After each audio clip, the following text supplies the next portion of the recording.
What's up, everybody? Good morning. Welcome to a hump day edition. Morning Scone presented by Brock and Hudco Roofing, hudcoroofing.com. 2 days down, 2 days to go. Typically, on this day, the circus comes to town, y'all. It is Bama Day. Nick Saban batting leadoff today at 9:05 a.m. Central Time. So we are about an hour away from Saban at the podium in the main room. I think there is no doubt that the Nictator is going to be asked about his comments yesterday. He was at a Texas coaches convention, and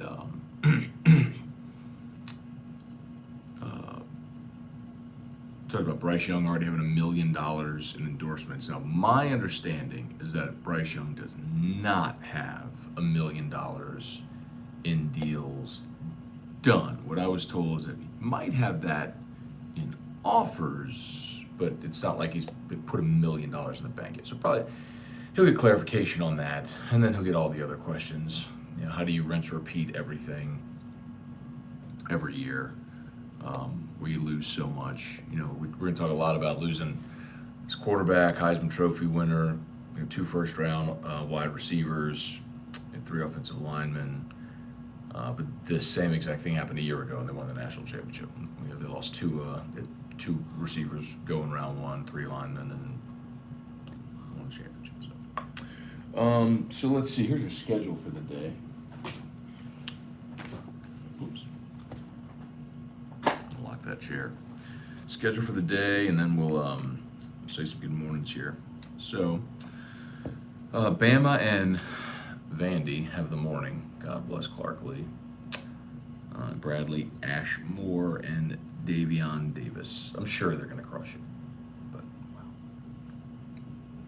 wow. Fidarian Mathis, Louisiana guy, will be there along with John Mechie, Alabama. So Mississippi State this afternoon. So the afternoon crew with Mississippi State and Texas A&M. Certainly that's going to draw a lot of attention. Where you've got Mike Leach, and then and Jimbo. So Leach making his first appearance here, and then of course Jimbo with a lot of expectations on the Aggies. So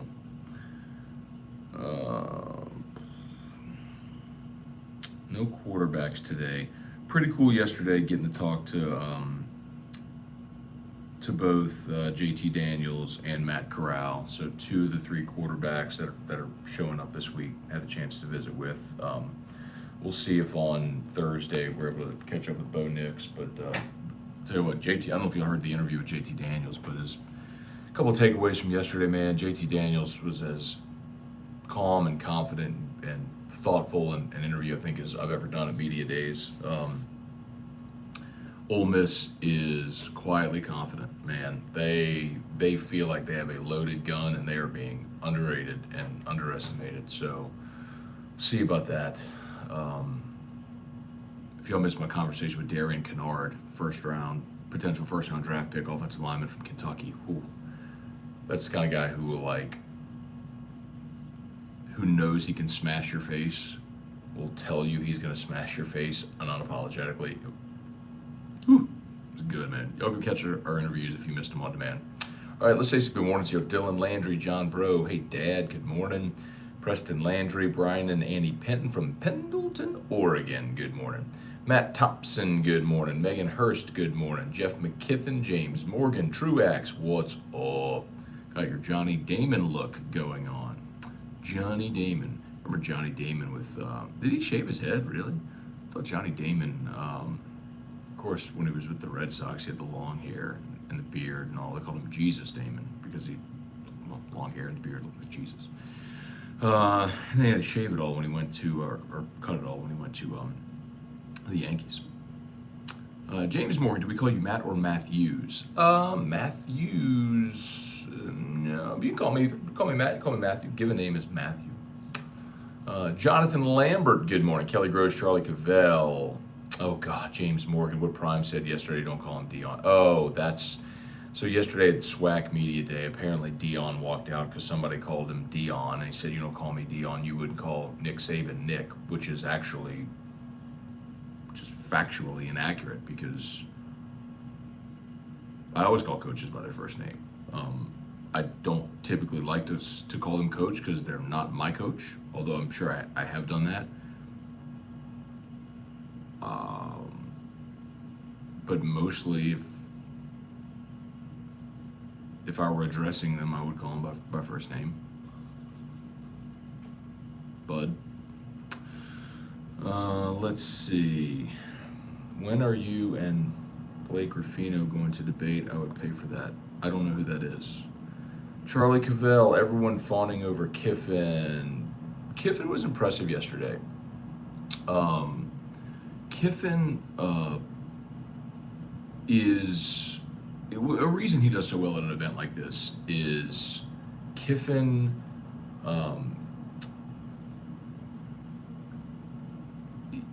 he embraces the whole thing. It was funny. Yesterday he was talking to Ross Dellinger just in the hallway and like looking down at his phone, and then walked into a room, and then Ross like had an alert, and it was Kiffin like retweeting something Ross had tweeted about Kiffin. He's just that. Anyway, so he's very comfortable in that setting, and I think he knows that his team is really good, and he's not afraid to get attention. So, Trivia Carter, good morning. Tim Gotro, good morning. Strong Side, good morning. Jason Mobile, good morning. Quick question: I've noticed lately with YouTube, if I don't watch you live, I can't find the video until the next day. Any idea why they aren't uploading and show up instantly? I don't know, Jason. It might be, honestly, like, because especially when the video is long, it has to process. So I don't know when you're going to look, but like YouTube has to upload and process the video, and that could take a long time. And it might also be because, I mean, maybe the Wi-Fi here isn't great or whatever the case may be. So sorry about that, man. I'm not sure why. I'm not sure why it's taking so long, but that's got to be on the YouTube side. Jason, always come back and smash that like button. Thank you, by the way, YouTube. If you would do us a favor and smash that like button. The Ghastly Gamer just can't get into media days. That's okay. I mean, it is talking season. It's supposed to be sort of the appetizer to the season to get people talking. It's designed as a as a way just to generate attention and around the conference, and it really is just talking season. So I'll give you an example. I don't think we ever really learn a ton about these teams here, because they haven't started fall camp, and you really don't know. I mean, you got transfer players, you got incoming freshmen, you got injuries inevitably and unfortunately happen. So I don't think anybody's coming here to give secrets. The thing that I really enjoy about media days, my favorite part about media days, are getting to interview players that I otherwise would never have the chance to interview. Think about yesterday. I had Velus Jones on the show. Velus Jones is a receiver at Tennessee. He's from Alabama. He started his career at Southern Cal. He's entering his 6th collegiate season. Actually caught passes from JT Daniels at SC. Now they're both in the SEC. Velus Jones at Tennessee and JT Daniels at Georgia. Guy already has his undergraduate degree. He's working on a master's degree in something I can't even pronounce or remember, but basically he's from a rural part of Alabama, and it has something to do with agriculture that he wants to do, which is fascinating. He has his own YouTube channel where he's creating content. Those are the types of things that I just find really interesting. Talking to JT Daniels yesterday, that's a guy that I probably otherwise would never have a chance to do a one-on-one with him. But I think anyone who listened to that got to hear it, and you probably came away really impressed with him as a young person. How about JT Daniels yesterday saying, I asked him the difference between playing in the SEC and the Pac-12, the venues or whatever. And he said, I've only seen SEC venues at 25% capacity. I was like, oh, it's true. He goes, and they were still louder than what I'm used to at the Pac-12 back home, which is such a bold statement, but how good is that, right? Like, that's the kind of stuff that I enjoy. Hey, George Reitmeyer, good morning. Cliff Nelson, good morning. Andrew Repass. Sorry if I missed it. Thoughts on Priester reversing course coming to LSU? Yeah, Andrew talked about it, I guess maybe that was Monday. That's massive. Kind of gave you all a little hint that might happen last week during the draft when he didn't go in day 2. And Jay Johnson got him on campus and a total about face. Incredible.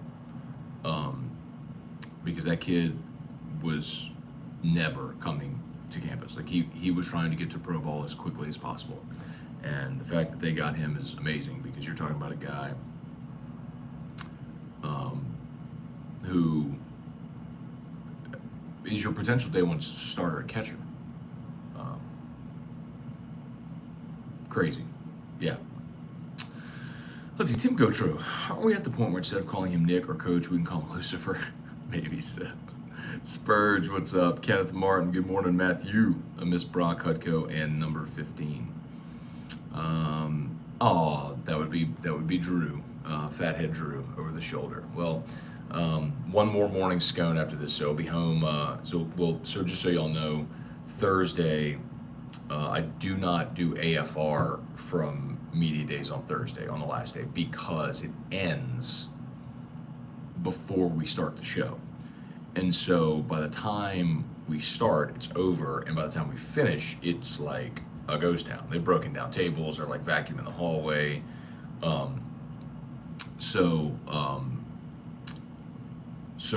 what I'll do my show today, and then tomorrow I will record as much as I can in the morning to send back to studio, and then Musso, I guess, will just sort of like play point guard. He'll just set up and play the interviews from the day. Let's see. Matthew Rudiger, does Gordy pay you for your whiskey while you are away? I don't think so, man. There's like hotel and all, of course, we expense, but like food and stuff, I don't expense that. I could, I guess, but let's see. What do you think about citizen committing? I think that's great. I'm not the hugest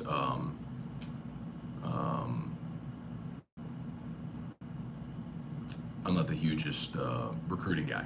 So he's a running back, right? Pretty sure, right?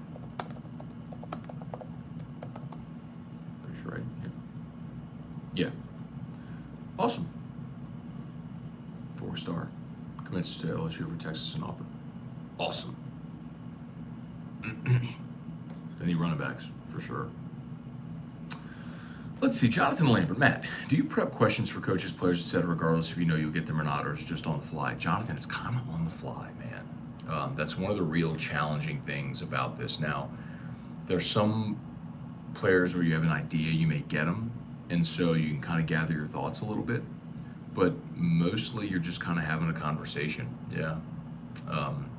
Now, if I know I'm going to have somebody, like when I'm in studio, if I book a guest a day in advance, and normal, I'll prepare for the interview. But for this, it's more just comprehensive. You want to learn as much about the teams going in as you can to ask relevant questions and try not to ask the same question that they've been asked a million times. So like even JT Daniels yesterday said, I've gotten Eric Gilbert 500 times. I've gotten the Clemson the opener 500 times. I was like, well, I got to ask you about Gilbert. But you try to ask different questions. Like I asked JT Daniels about his knee. I mean, he tore his ACL, and that's what basically cost him to leave USC. He came to Georgia and didn't really get cleared until late in the season last year. And so I asked him how his knee was. And he's like, that's actually the first time. And I was his last interview of the day. He's like, this is the first time I've been asked about my knee all day. Huh? I can't understand why anybody wouldn't ask about that. Anyway, Mark Allen, does Dion make it the whole season? I think so, Mark, but I think this will be his last year. I think Dion will have a an FBS job next year somewhere. Lance Richard, media days are a snooze fest because it's interviews with players and coaches I know nothing or care about. But that's the challenge, though, Lance. The challenge is to have conversations with people that you don't know to make them interesting. Like, you try to get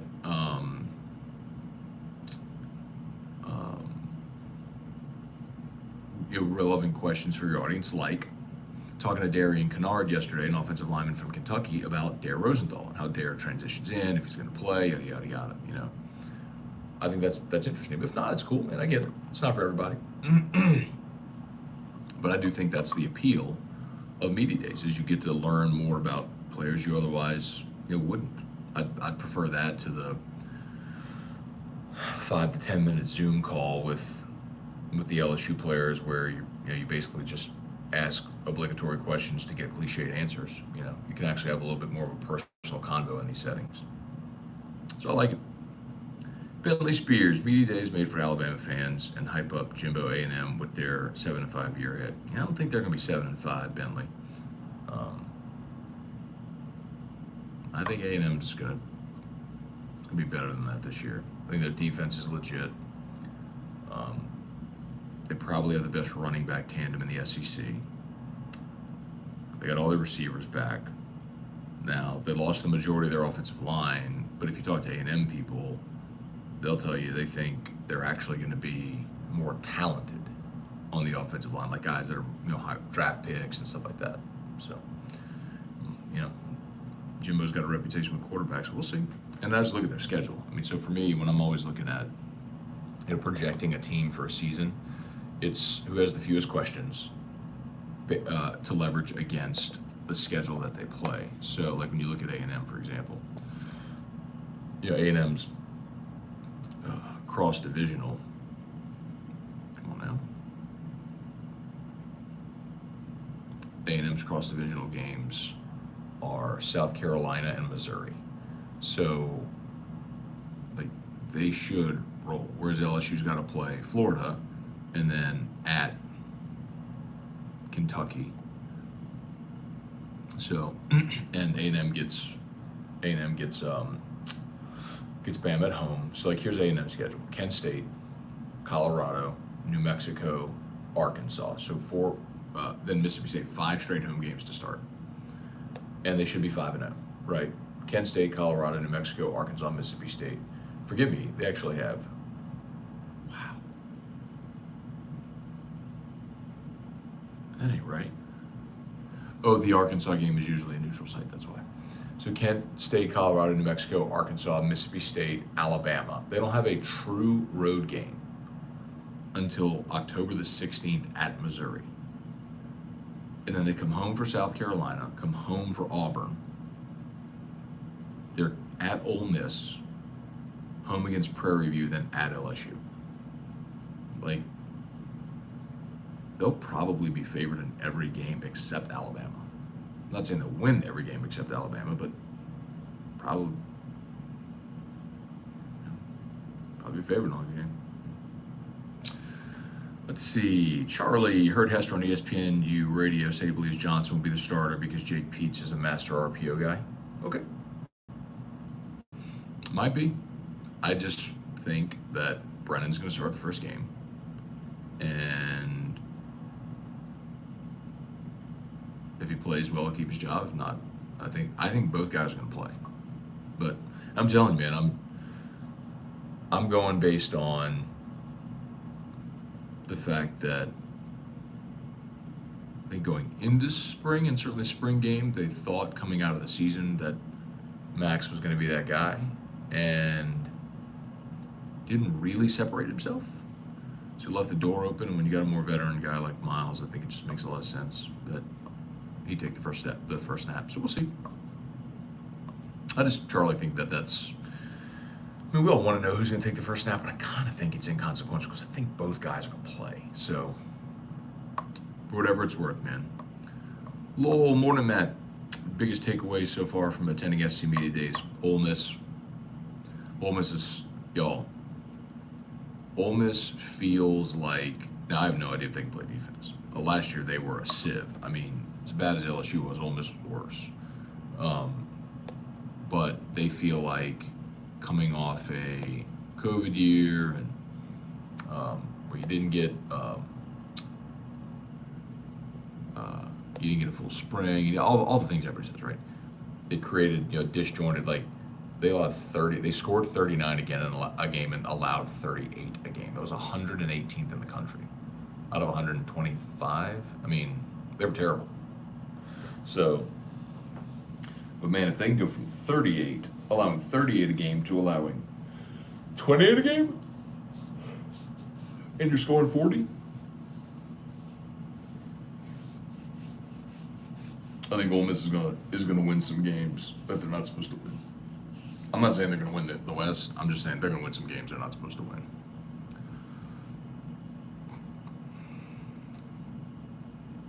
Jackson Carney, Matt, do you think Saban is telling the truth about Bryce Young and NIL money? If it's true, how can LSU compete with teams funneling that kind of money to their players? So no, but here's the thing, Jackson. It wouldn't surprise me if. So my understanding is Bryce Young does not have $1 million in deals signed. Like he doesn't have $1 million in the bank. Those offers might have been there, but what I think you're going to see, Jackson, is, and by the way, that's not Alabama funneling money to their quarterback. What I think you're going to see, and this is smart, is you're going to see huge brands try to sign deals with elite players, sort of betting on the come. You're especially going to see this in basketball, because like if I'm Nike, Under Armour, whatever, I'm trying to do a shoe deal with guys now as opposed to waiting until they're in the NBA or they become an NBA star, and then you've got to pay them 10x that number. If you pay let's say you pay, Nike does a deal with Bryce Young as a college sophomore, and it's whatever it'll be, $500,000. Well, for Nike, at $500,000 is nothing, whatever. But if Bryce Young becomes a dude, then you hit on that 1,000-fold, right? 10,000, 100,000-fold. So I think you place all those bets hoping you hit on one, and that makes it all worth it. I think that's the strategy you're going to see a lot of big companies employ. All right, couple more. I gotta go. Saban in 45 minutes. Are you going back today? Of course. Yeah, man. Saban's at the podium in 45 minutes. Joseph Norton, happy for Drew Holiday. Yeah, how about the Bucks, man? Good for them. I love seeing that, and I love seeing smaller market teams have success. They got one lottery pick on their team.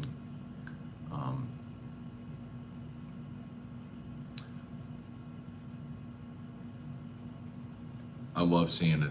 It's proof that you can win a championship without,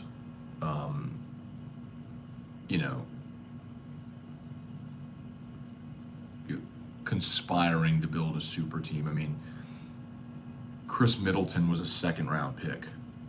You know what I mean? Giannis was the 13th pick, I think. Giannis was the 15th pick. I mean, y'all, that's incredible. They hit on some guys and developed them. It's kind of like what Golden State did when they drafted Steph.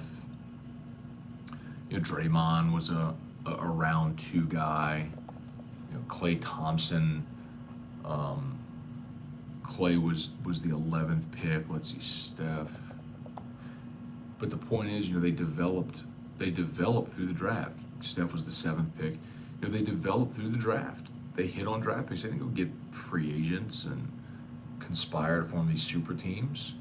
I mean, obviously Durant came in later, but the first one they won. I mean, let's see. Anyway, just about done. Cliff, will we get Scone Stradamus back for football season? Depends if we win again, man. If we do, for sure. Good luck with Lucifer. Maybe bring a bottle of holy water just in case. Gotcha, man. All right, y'all. I think we're just about done. YouTube, do me a favor. Please smash that like button. Facebook, like the page, share the post. Like the page, share the post. Like the page, share the post. All right, y'all. We get over and go see the Dictator here at 9:05. Another day of media days on Radio Row. Y'all have a great day, and we'll see you. Peace.